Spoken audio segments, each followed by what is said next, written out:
Welcome to part 2 of the video lecture on the functions of marketing, presented by Ed Grochowski. We talk about financing. Are we providing credit for our channel members, the wholesalers and retailers, and consumers? What are the costs of me providing credit? Do I have lines of credit? Do I accept credit cards? What's the cost of that?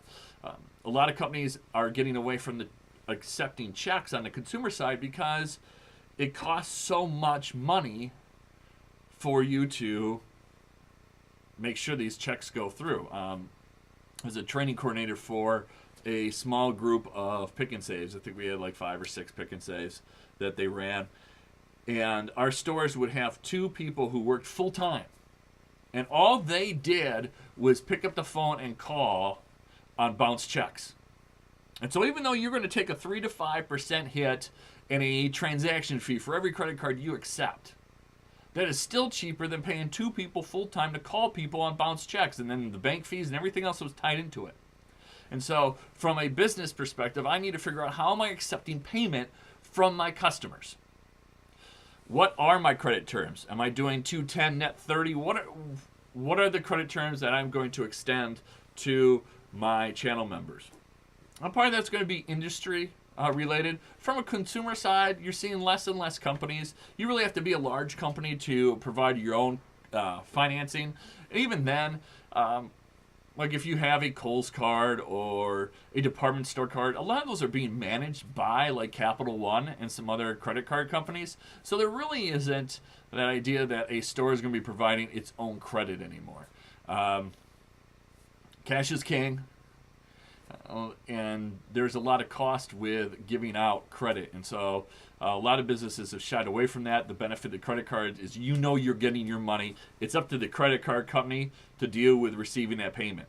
And so it takes you out of the loop. You get your money. Sure, there's a percentage taken off, but a lot of times you're okay with that because you don't have the maintenance of all the other pieces, but you still have the convenience of accepting credit cards. We talk about risk-taking. Obviously, there's going to be uncertainty about future customer purchases. How do we identify risks, and how do we evaluate and really try to eliminate or reduce risks? What is the consumer going to want in 5 years? Those are the things that we need to identify.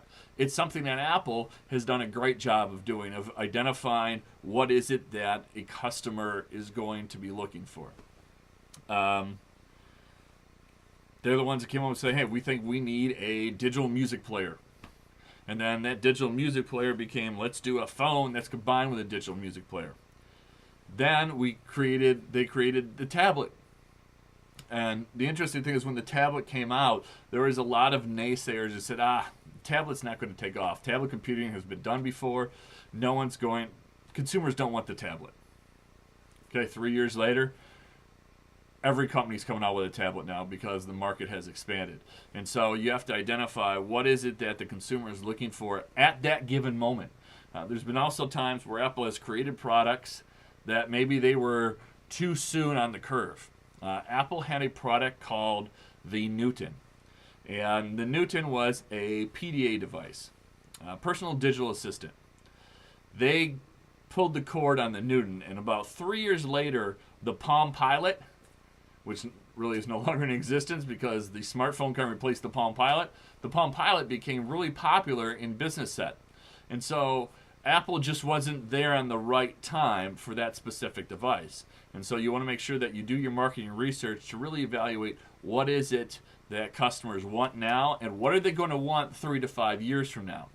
Especially if you're a technology company, you've really got to be on that corner of understanding what is it that customers are truly going to be looking for. And then selecting marketing information, we think of this like marketing research. What information do we need to collect about our customers? And sometimes we're looking at internal issues about our current consumers. How do we collect information on our competitors? And how do we use this to make marketing decisions? From a retail side, very rarely do you go to a store anymore that their cash register isn't tied into some computerized point of sale system. One thing that we are not shy on in marketing right now is data and information. I work with a local restaurant, and they've got 4 cash registers, a very small point of sale system, and within that point of sale system, we can run probably 300 plus different kinds of reports. The challenge from a marketing perspective is what report is going to give me the right amount of information.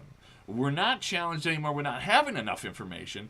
Now we've got to identify what is the information we're looking for and how do we use it. And so a lot of times, especially with the internet, we have information overload. And so we've got to understand what information do we need, how relevant is the information we are looking at. And so if I'm looking at a report from 1996, that's not going to do me any good in 2013. And so anytime a report is more than 2 years old, it's useless to us. And so finding what is the most up-to-date, relevant information that we're going to be looking for. And also on that marketing information piece, how do we store and collect information about our customers? And so that ties back to sales. Do we have a customer relationship management system? You know, when I first started selling, one of my first sales jobs I had was I sold clothes at a big and tall store. And I was one of the few salespeople that had this black book. And what the black book was, had every single customer in the book. And really all I could do sort it by was alphabetically. And so I could put all my customers alphabetically. And let's say dress shirts were going on sale.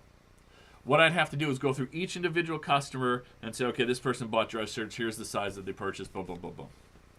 And so it was very time consuming if I had a sale to reach out to my customers. Hey, this is on sale this week. Let me pull your sizes aside for you.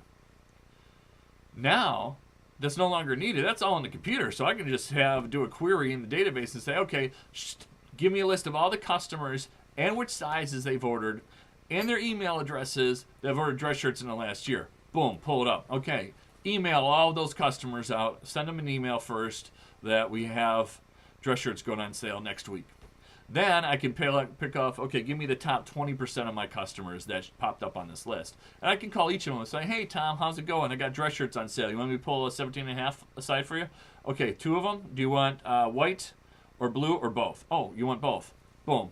Next. And so technology, that's that marketing information that helps that sales process become more efficient. And so that also allows us to look at trends, which colors we may be selling more of or less of. It lets us identify future purchasing patterns. And so everything we do in marketing, the foundation of marketing, a lot of people talk about, well, it's customer relationships. The foundation of marketing is data.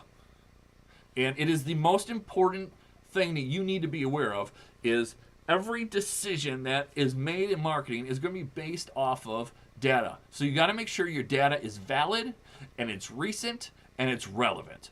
And so valid, recent, and relevant, those are the things that you need to make sure that you identify with the data that you're using.